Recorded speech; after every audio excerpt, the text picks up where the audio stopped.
Hey, what's up, YouTube? This is Talkincrazy88 back again with another podcast for you. I'm here with SistaPrincess78. It's been a while since you've been on the podcast. That's how, right. How you doing, baby? I'm doing good. All I'm doing right, good. all right. Nothing going on. Nothing.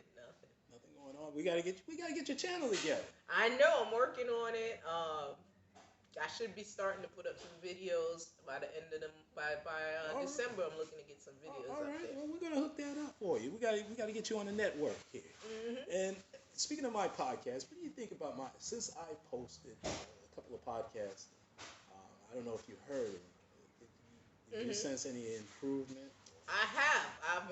I like the direction that you're going to right now of more empowerment, Yeah. more positivity. Yeah. Bringing us together, black men and women. Look, we won. We a family. Right. So Right. to separate us, and to say black women are this and black men are that, this is destructive. That's destructive to kind of pick at what each other's flaws or what, in many ways are different. They're no different from any other male female dynamic, um, but um, we do have to realize that we have to work together because we are family. Exactly. Because no other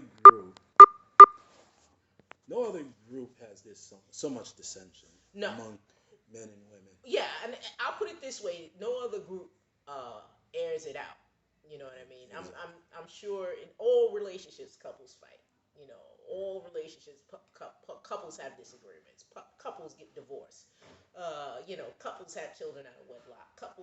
There's all kinds of variations that goes on. But I think we're the only group, at least at this juncture, that literally will pick at each other in public, put these little differences on display. Exactly. Because now is not the time to be bickering back and forth and all this nonsense like the Crispy Coon out there. The Crispy Coon. This guy's life is so sad. I don't really like to talk about it, but it's been noted that this guy has 3 other children with 3 different women. Has a 24-year-old son with a white woman. So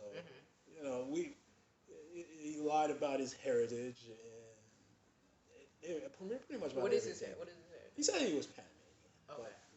but that Negro was born in Georgia. His pops was born in Georgia. This is what I found out. Okay. But it's sad that and I did an apology podcast about that following this guy and I didn't think he was the king of anything, but he was right on some subjects, but everything else is so destructive and divisive. Because now is not the time to do so. Because what really it's got me thinking about the unity is that we do need black folks from all over the world, as our allies. Because we don't have a home country. As being a black American, this is my home. Yeah, absolutely. Yeah. Whether it's unfortunate or fortunate, this is my home. And we don't have protection from our own government. Right.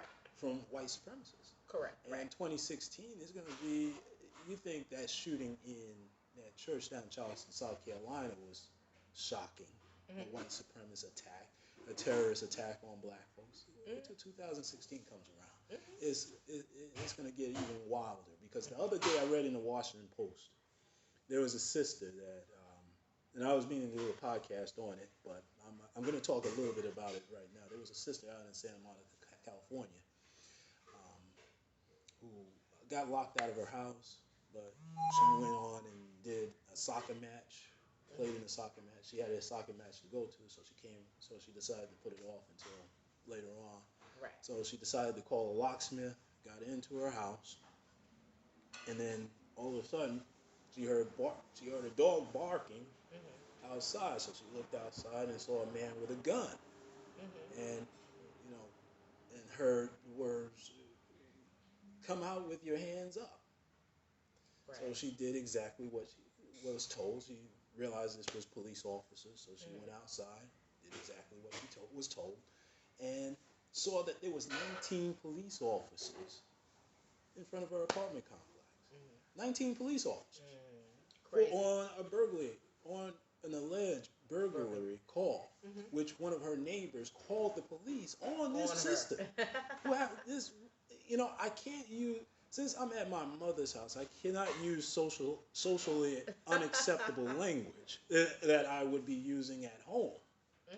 But this, I'll just put it to you this way: this a-hole, this white supremacist, white trash a-hole, when he was confronted by this woman, and he just cussed her out and said, "I don't know you, so F off." Do you know your neighbors? She said, "Yeah." Well, F off. Right. And she, had no regard. This guy, this white, and this is what white terrorists do. Right. Is that they call the police on black folks, and that's what happened to Tamir Rice. They saw a boy walking around with a gun in hand, right, and these white supremacist cops just rolled up on him and did a drive-by shooting on this boy. Right, a toy gun. Yeah. On a toy gun. And what's so outrageous about it is that the investigators declared it as a justifiable murder. Right. It was a justifiable murder. Yeah, it's getting to the point where there's no protection, and it's becoming evident, and now I'm disturbed. This is where the children are at risk. Children are at risk. Women are at Black risk. women Black are women at risk. And this woman was a highly educated woman. She got her bachelor's degree from Duke, master's degree from Dartmouth, got a good job in corporate America, making some money, getting some prestige, and she's treated like an ordinary burglary system. Right. 19 police officers for one woman. Well, for one woman. Right. And had she made if that was a black man, or she made a false move, she would have been dead, justifiably.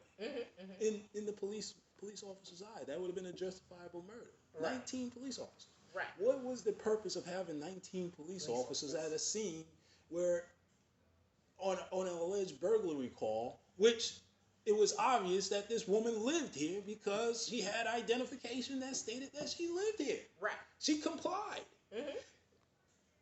Put her on handcuffs. She had her hand up. Right. You went through her house. Well, this was like another Skip Gates thing. Oh yeah. Yeah. That's what it reminds me of. And yes. and our punk, I can't socially acceptable language. I gotta use socially acceptable language, like Ted. I don't know Ted Koppel said that.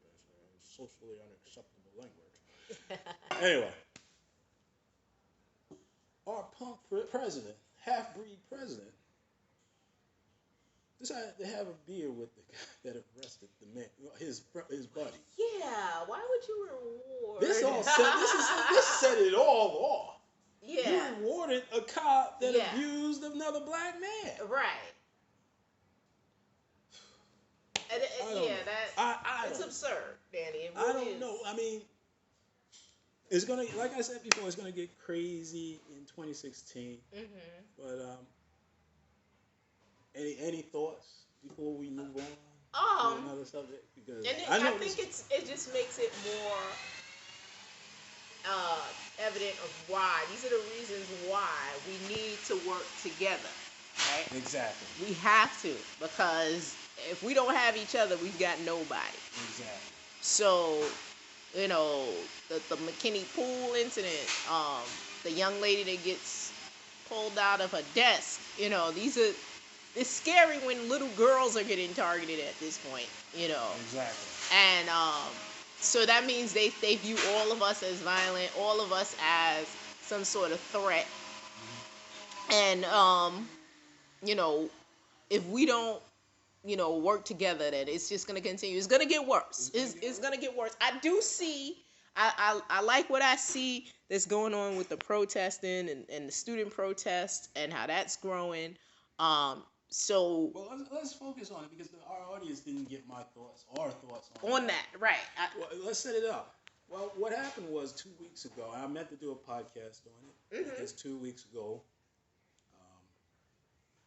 there was rash of student racism against white supremacy, white terrorism on black students at the University of Missouri. And there was a rally where the black protesters showed up and noticed that the president of Missouri was there and blocked his path, so get his attention. And his driver actually almost hit one of the students as they drove off. Right. And which was outrageous, because if the president allowed white terrorism on black students, who pretty much black students are there to learn, get a degree, and they're paying big tuition to go to this school. Just like everybody else. Absolutely. But they don't have to be subjugated to white supremacist attacks. They don't have to be subjected to being called nigger on a daily basis. Yes. And it's amazing that when white supremacists attack us, we get lauded and complimented for restraining ourselves. Right.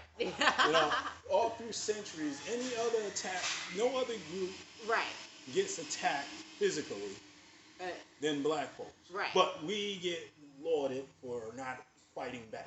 Right. Which we need to change that paradigm. Right. We need to start fighting back. You need to go ahead and get your concealed carry, get your concealed carry license. You need to start taking some MMA or whatever it is, boxing lessons. You need to go ahead and do that. Right. Black folks, because 2016 is going to get real for black folks in America. Right. I guarantee it. Yeah. But I'll say this. What I loved about the Missouri protest was that, like, the student body, they united, including the athletes, the football team. The athletes, the slaves. The slaves. I mean, slaves. When the slaves come out and revolt, that is something. That's something else. It is. Tells you how bad it was on the campus, how bad. And I like this. And I like it because they were codified. Yeah. They were in code.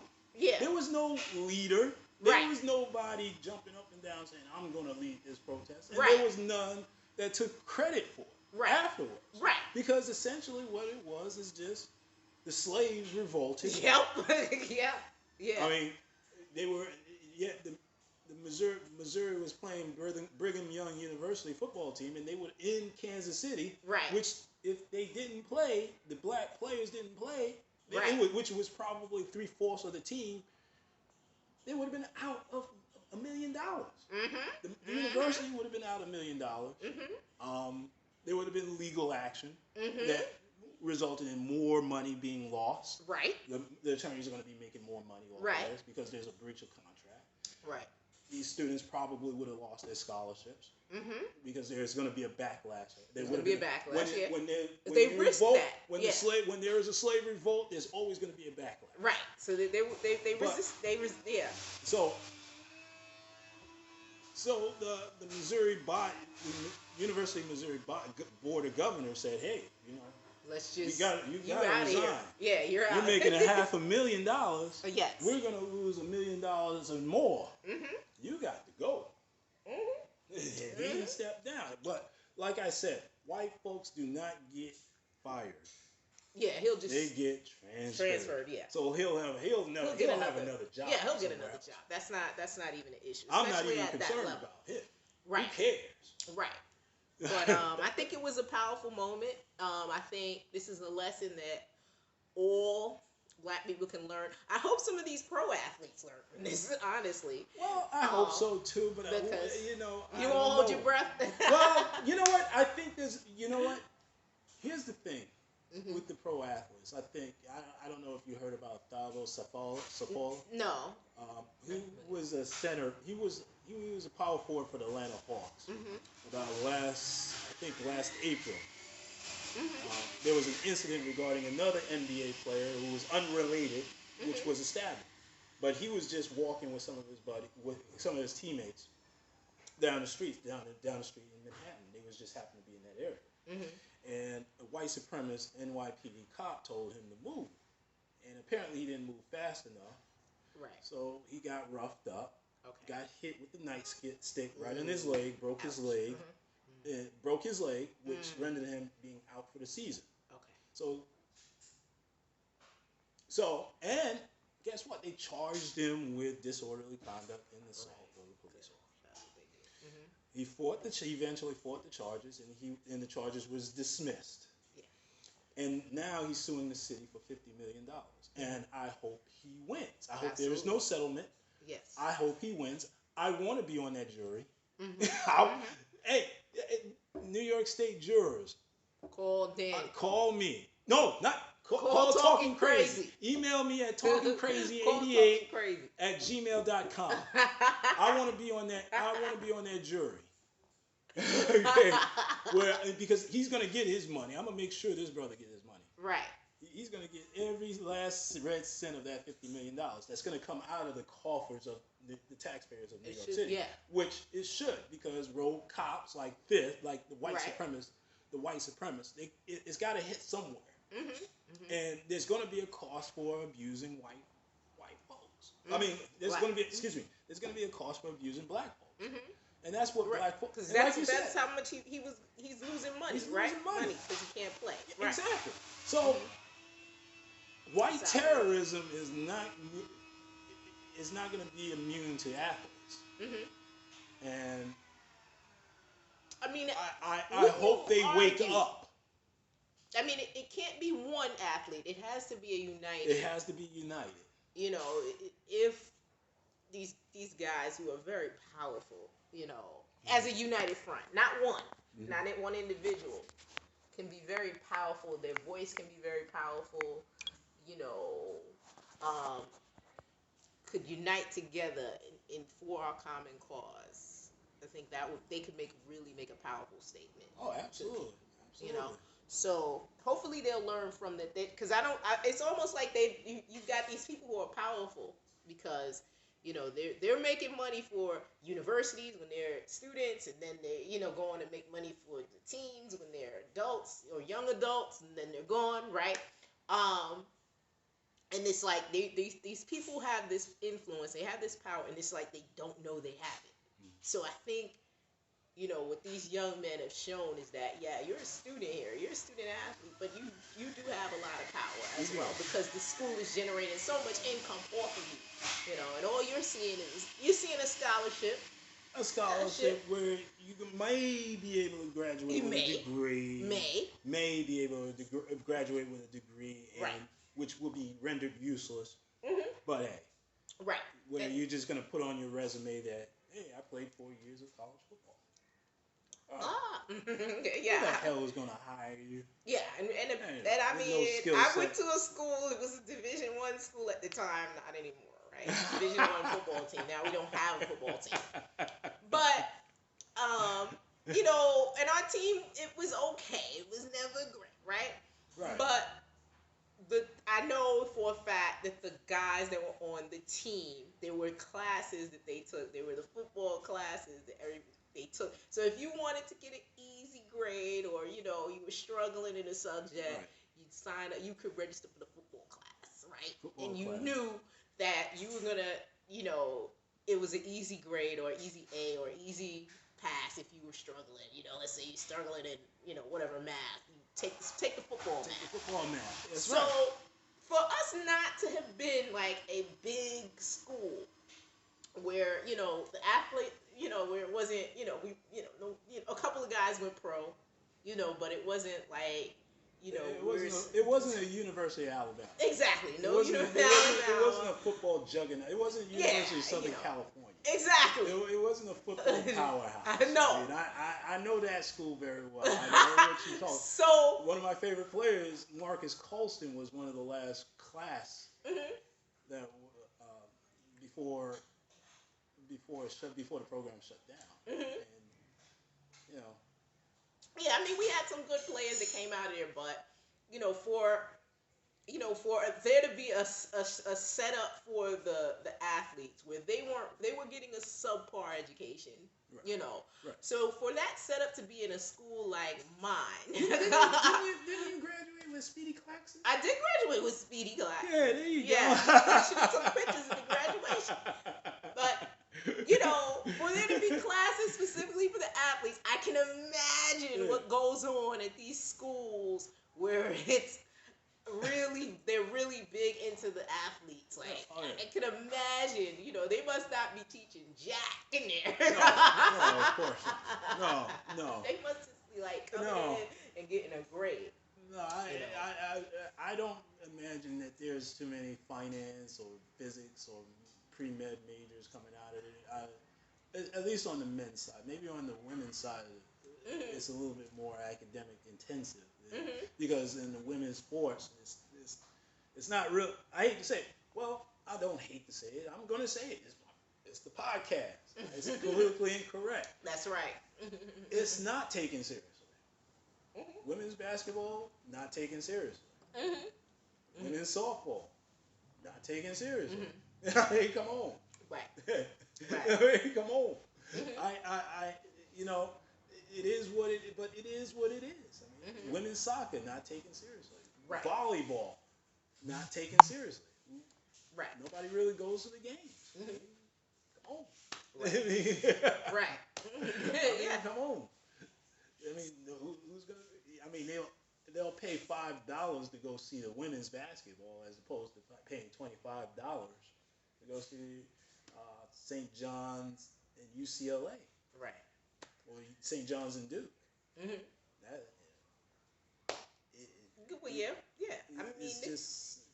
it's not a money maker. It's not a money maker. Well, but then again, that's another podcast where black folks are a source of entertainment. We're gonna move on to another topic that happened most recently. The attacks on Paris. Oh yes. I have to give my opinion on that. Yes, and I I'm gonna. I might do an in-depth podcast on it. Parental guidance is suggested on that podcast. But I'm just gonna tell you like this. I mean, it is tragic, but knowing the history that I've learned about France, absolutely, about how they colonized Africa, Asia, and many other indigenous places, such as and what they did to Haiti, financially raped Haiti. I'm not praying for them. I don't care about them. I don't care about any of those people who went to a soccer game. And I don't know if you know how notoriously racist those games that the crowd, the fans are towards the black athletes, the black soccer players that playing these matches. I mean, I can dig up a video, an ESPN video where a lot of these black soccer players are going through hell, being called a nigger, being called monkey, having bananas thrown at them at games. Really, really grimy white supremacists. And like I said before, gang, if you're going to escape white supremacy and you think France or any other European country is above white supremacy here in this country, think again. Because it's just the same. Those are some grimy white supremacist, white trash hillbillies out there in France, England, Russia, who would kill a black man if they're walking around in their neighborhood quicker than if you go over to any of these sundown towns that's still around in the United States. So my thing is, I don't care. I don't give a damn about the victims that got shot. Where there's almost an explosion. I don't care. And they want to blame it on the Syrians. These G8 countries, the global 8 countries, they have a lot of enemies, including the United States. Right. So anybody could have done that attack. Anybody. I agree. You know. But one thing that really bothers me is that there's a whole lot of people, including in our family, that you see Facebook pages. They change their Facebook avatar to the French flag. Right. But there was an attack just a few months ago. Boko Haram, which is an Islamic extremist, who's known for killing Christians, black Christians. About 6 months ago, they in Kenya, the birthplace of our half-breed punk ass president. Not the birthplace. Well, father's birthplace. Yeah, exactly. He's a U.S. citizen. He's a U.S. citizen. But now his people, because those are his people, 137 people, students, were shot to death, massacred. Nobody said a word. And I mean, nobody was outraged. Nobody was praying for these people, the black people down in Kenya. Right. Not even our punk ass president. Right. Excuse me, our punk president. Right. Didn't do anything. Right. But we're going to pray for a white supremacist European country. Right. Who's notoriously for years colonized, raped, destroyed, and financially destroyed countries. So Danny, I mean, I've got mixed feelings about that. I didn't change my picture to the French flag. Thank you. But I did put a picture of myself up at the Arc de Triomphe, right? Oh, you were there. You were there. You know, I'm not trying to say you. I don't know if you was trying to support France. Because I did love the city. I think, my experience there was great. And I understand my experiences. I'm experiencing the world as an African American, which is very different from being an African immigrant or some other immigrant. So my experience in Paris was a little different from theirs. Right. And I understand, I'm fully aware of that and understand that. But I feel like we're discussing two different issues here. The issue is there's the issue of I think on a human level, we don't and as a being in a city that has experienced one of the worst recent, not one of the worst, but in recent history one of the worst incidents in September 11th, and the people that died here, as bad as the U.S. is as a country and the atrocities that they've committed against their own people as well as others, on a human level, I think it's okay to say, these people here, we don't know those people, and we don't know, what their views were, what their thoughts were, and I'm not a news junkie like that anymore because I find the news depressing these days. Yeah, I try not to watch. It always has been, but now. So, I'm not up to date on how many casualties and who the individuals were. In fact, I always say even after 9/11, it didn't hit me that hard until the next year because that's when they started telling us who the people were. Everybody had a name and a face. Before it was like this arbitrary number, and then those 3,000 people. Once we start to hear their stories, I think I cried like a baby once I knew who these people were, or I felt like I knew something about them. Okay. So I mean, it may not happen until months down the line or whatever that we really get a sense of who was killed. And I think on a human level, I think it's okay to say, you know what, that's bad.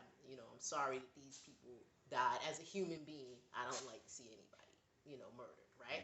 Mm-hmm. And then there's the issue, but you bring up what you bring up is a good point, and that's what is the media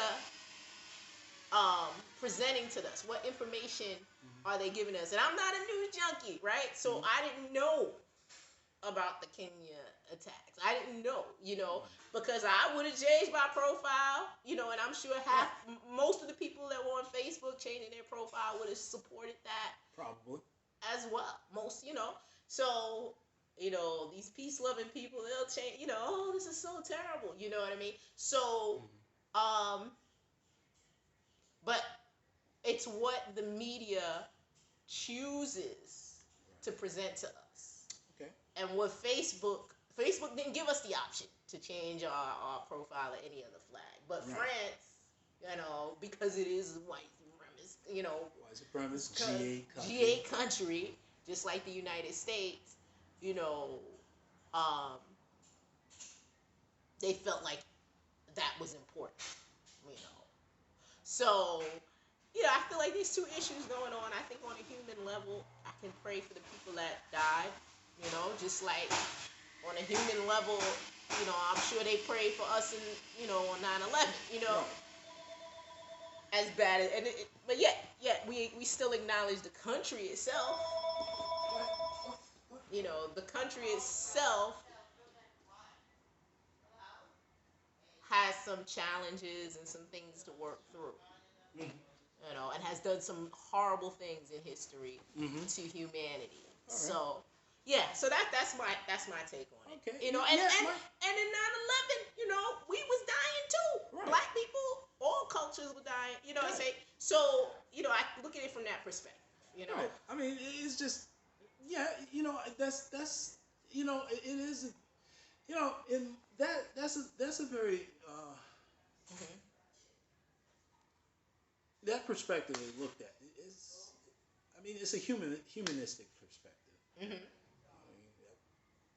mean, there are people that died, and there are people, their families are grieving. Granted, but look at but I don't think that this should be a worldwide support.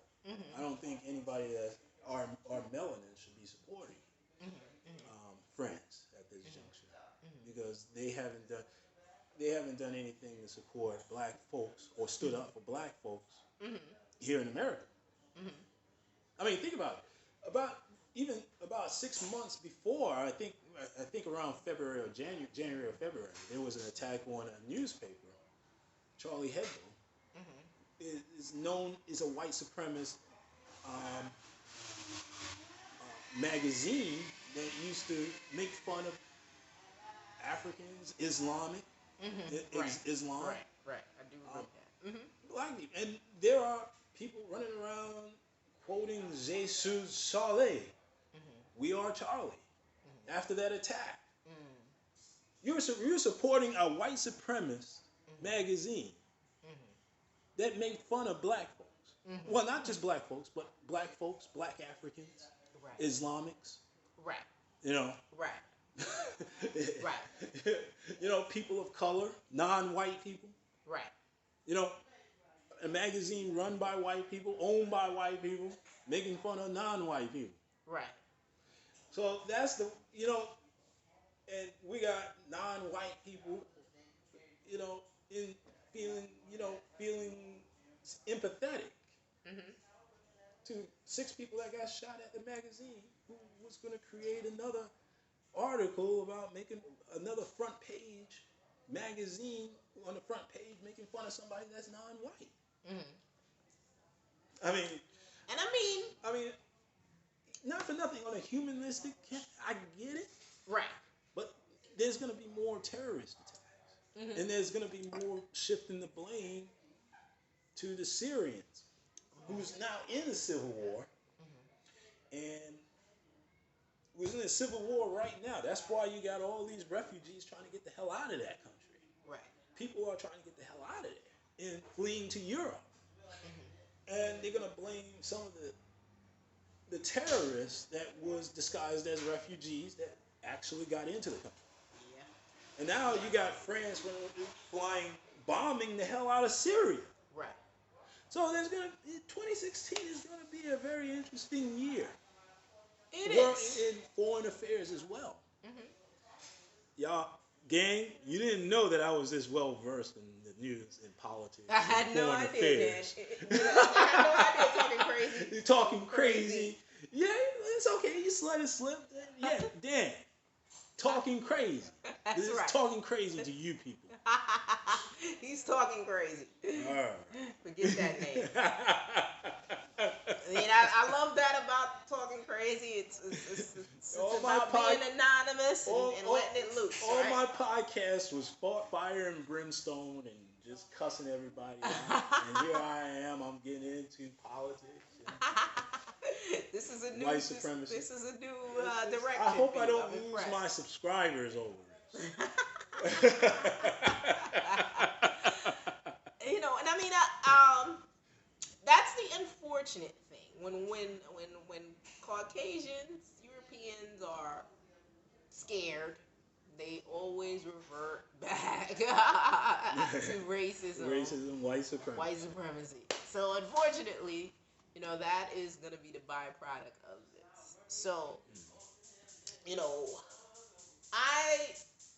I would have felt a little different, if this was like, nah, don't say it. Well, it's about anonymous, being anonymous, right? Right. If it were like, an attack for the black liberation, I don't know. No.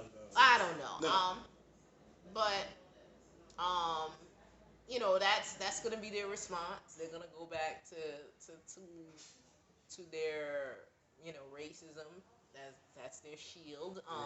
That's their wheelhouse. It's gonna be a lot more difficult for other immigrants. And I mean the climate has never been really, what I gathered from my time in Europe, it's not friendly to immigrants. Over there. African or Arabic. It's not. Middle Eastern, it's just not friendly to them. It was friendly to this American girl who's coming in with a U.S. passport and gonna go. Get the hell out of there. Yeah. So I get the hell out of here in a couple of weeks. I'm on holiday. But yeah, it's gonna be more difficult. It really is, and that's unfortunate. So we'll see how this pans out. Yeah, we'll see how this is gonna work out. But black folks, stop changing your avatar. Stop it. Well, what we can do, or we could demand that Facebook give us more options. True. And then and we can spread the word about these atrocities, these other atrocities that are happening in the world that the news is not sharing. Exactly. So. Okay. Fair enough. Fair enough. Now, we just had a discussion earlier regarding Mary J. Blige. Yes. And we just noticed that she appeared on the Wendy Williams show. Mm-hmm. Now, I don't watch that show. And I haven't heard her radio show in a decade. Mm-hmm. Before she moved to become a TV star. Mm-hmm. She's just as terrible on TV. But anyway, we were just having a discussion about Mary J. Blige. We was talking about how you went to two of her concerts this year. I did. I went with your significant. Well, one was with my family. I went to Essence. Well, I just got to put out there, my sister Princess has a significant. So yeah, gang, significant. Sorry. Yeah. Anyway. So I went to first I saw her at Essence, and I mean Essence was just fantastic. It was she did about 4 encores. I didn't realize how many hits she had until seeing her in that particular space where she had the stage, and it was a nice long performance, a nice good performance. Then I went to the Tribeca Film Festival with the significant other, and we went to see, there was a documentary they made on her, the London Sessions. And it was a good documentary. It was about her going to London to record, because to get inspired and to record out there particularly because of the that's coming out of there from these white British artists, soul music that are doing Adele, Sam Smith, Amy Winehouse, just a few folks that I can think of that are doing soul music. And there's a whole movement of soul that's coming out of London. And it was a little disturbing for me because we have this African American artist who, is one of, the hip hop, the queen of hip hop soul, right? One of the few artists that I feel that are mainstream that are still doing, some authentic R&B soul, right?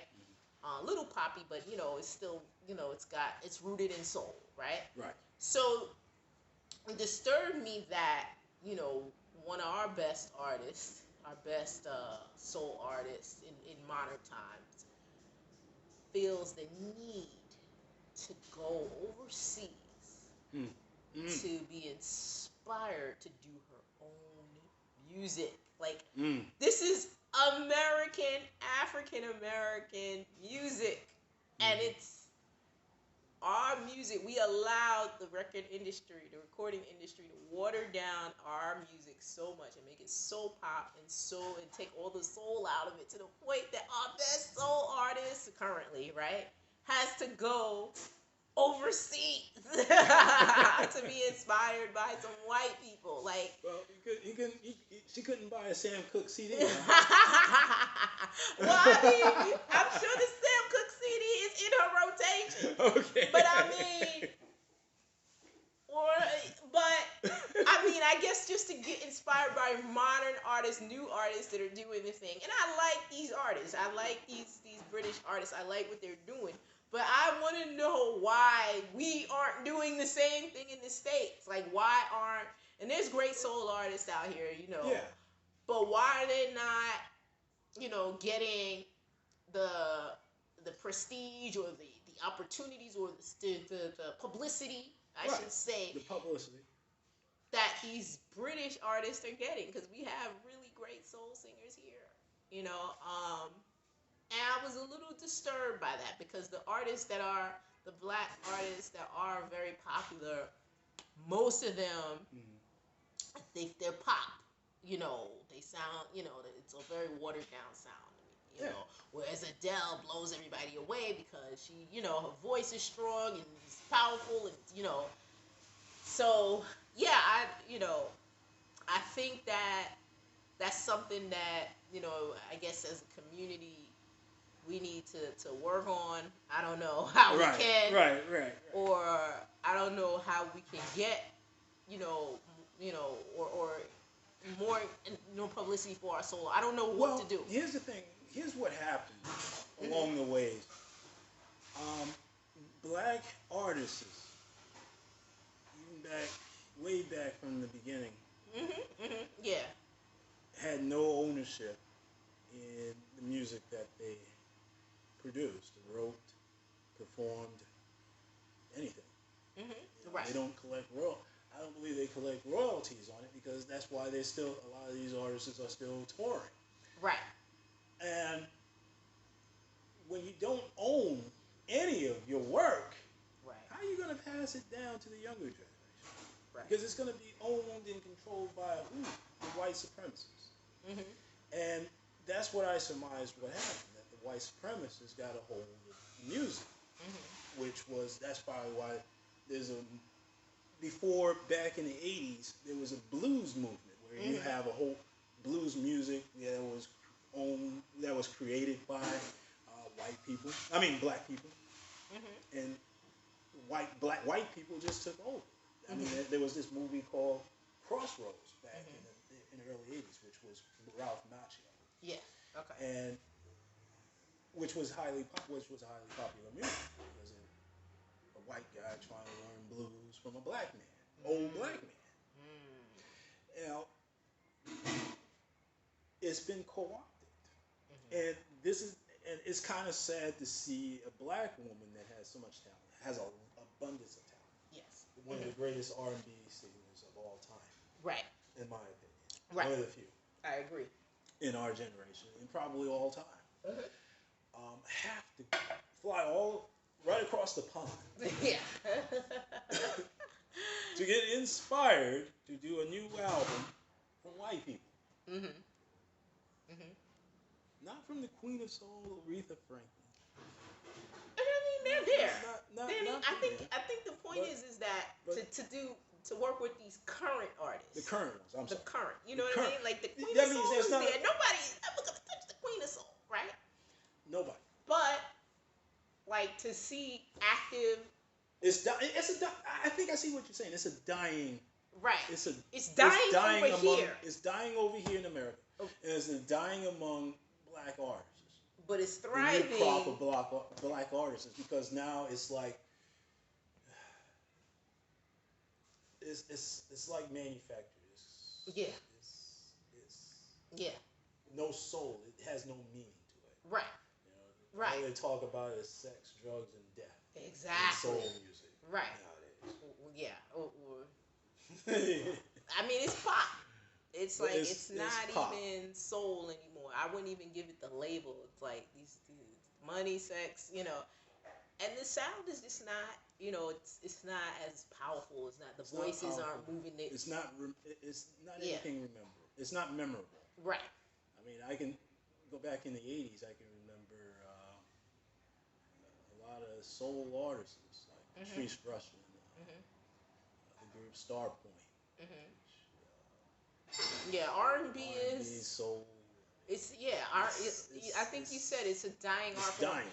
And the thing is that we're allowing it to kind of get whitewashed because visually, to see them, doing this things current, doing our stuff current, and it's like rock and roll. Like everybody knows rock and roll was started by black people, but we don't do it. So everybody kind of forgot that we did it. We did it. We created rock and roll. They forgot, But never gave us the credit. Right. Never gave us any royalty. Never gave, what is it, Big Mama ain't nothing but a hound dog. Never gave her any recognition. Yeah. No royalty. Yeah. Just just paid her off $50 and took the song and know about her and Elvis made millions.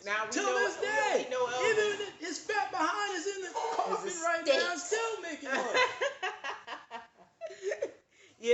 So I like. Come on, man. And my fear is that if we allow our culture to die, which is slowly dying, they will because we have no up. protection. As Black Americans, we don't protect our own.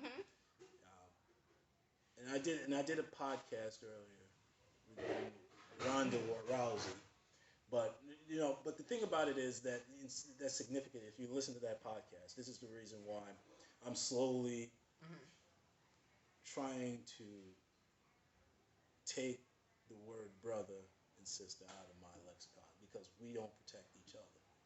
In order for us to be brothers and sisters, except for my real sister right here, we don't protect each other. Like I would protect my real sister. We don't even protect our own. So how the hell are we going to protect our creative license? How are we going to protect our intellectual property? How are we going to protect our culture? How are we going to protect our everything that we created?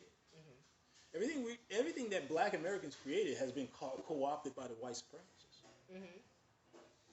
So that's one of the reasons why the music industry is dying when it comes to R&B and soul.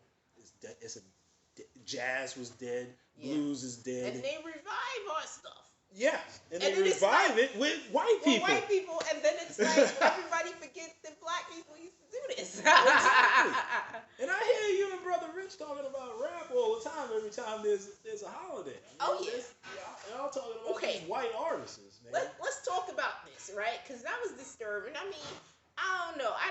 First of all, I need my sisters, Black women, to start participating in our culture again, our hip hop culture, because. So I'm watching I'm home for a little while, so I We're not find gonna go into myself why, but watching you're home. nonsense. Right. Okay, I'm watching nonsense. So I bored. I turn on Ice and Coco. Right. Okay. So They have a show? they have a show, a talk show, and About what? nothing. Absolutely nothing. Nothing. So I'm watching the show, and I'm like, and we'll talk another podcast on how I wish Ice-T would have been playing Lucius Lions. Okay, we're gonna talk about We're that. gonna talk about that. We're gonna talk about that later. Because that We're gonna talk about that later, man. We're gonna talk about Empire. We're gonna talk about Empire later, man. So I like, but it's a show, and there was they said, oh, we're gonna bring out the beatbox champion of the world, because apparently there's like these beatbox leagues, and it's competitive now, and I get some Still do that? Yeah, they still do it. Well, there's the culture is alive still. Okay. And I imagine there's some prestige and honor, and probably some financial gain of becoming the beatbox champion. And I'm watching Ice and Coco, and they're gonna bring out the beatbox champion. And this white girl comes out, and she's doing the beatbox. And I was like, what?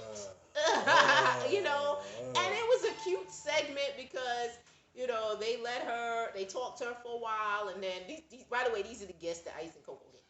And,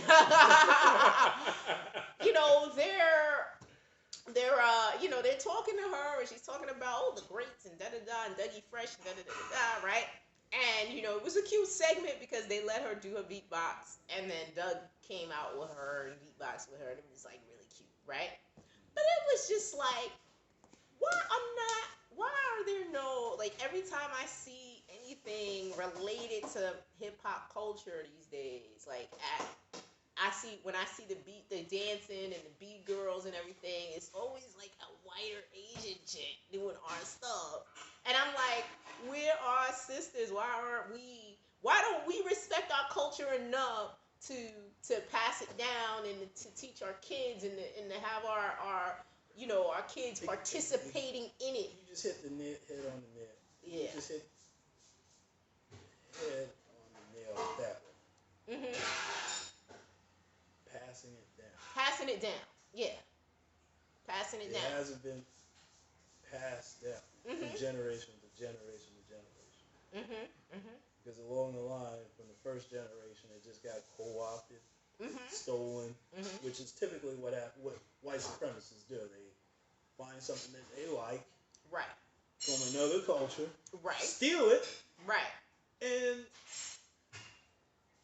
claim it as their own. Claim ownership through paperwork and title. That's what they did. That's exactly what they did, man. Right. Like we straight out of Compton with Heller. Yeah. Gary Heller Yeah. a lot of the NWA's work. Right. Still making money off of it, man. Right. That's why, right now at my age, and I want to tell all the young people out there, you should really be very careful of where you spend your money and who you give your money to. Because even though it's like a relative will say, brother, well, it's a white world, so you're going to give your money to a white person. Well, I can limit that. I can limit that. That's why I don't have a problem with people stealing music. Download it off of YouTube. You know how to do it. You can borrow CD, buy CDs from Goodwill. Yeah. That's what I do. Right. Well, I don't advocate stealing music, but I advocated buying it used. Right. On Amazon.com. Well, I gotta say, I'm a Google Play person. Go on Google Play, pay you $10 a month. $10 a month, you can hear any song. We don't want to give white supremacists any more of our money than necessary. Now, if the artist is independent or owns the rights to their music, hey, and it happens to be a black artist, go for it. Right. Because the point of my podcast. Well, I mean, the thing about it is, Danny, the industry is dead now anyway because of the digital era. It's dead. It's dead anyway. So it makes no point for me to say that. Yeah. That shows you my age. Shit.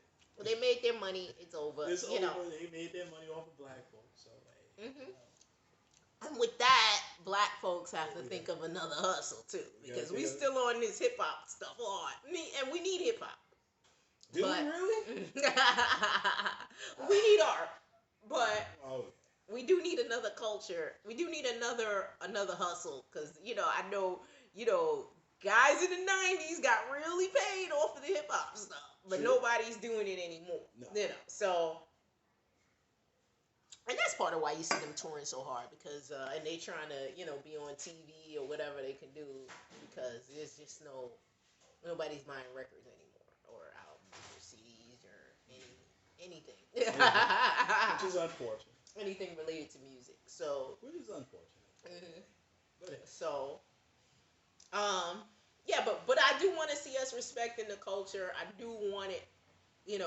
Down the line, and I mean, listen. I want to see some sisters dancing straight up. I want to see some sisters doing the beatbox. I want to see us. There you go. Participating in our culture so that everybody can remember. I want to see some sisters breakdancing. I want to see us breakdancing. 1984. Because I'm telling you, the Asian. I don't know what the hustle is. There's a hustle in that. They must be getting paid or something.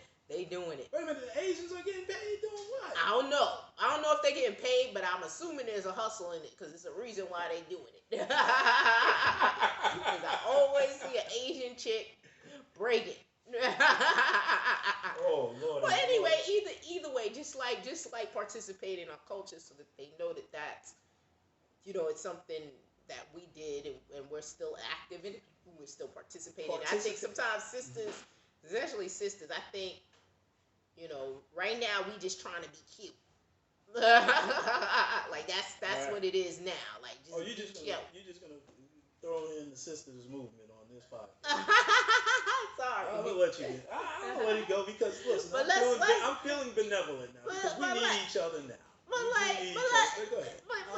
let's do some other stuff other than just being cute.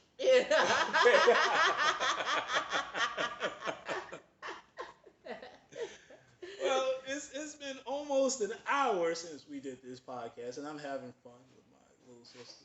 Yeah. SistaPrincess78. Yeah. With those glasses on. Right? I'll come out with a podcast. She's going to come out with a podcast later on. But gang, I'm going to let you have, Sister Princess, have the final thought. And then I'm going to have my final thought.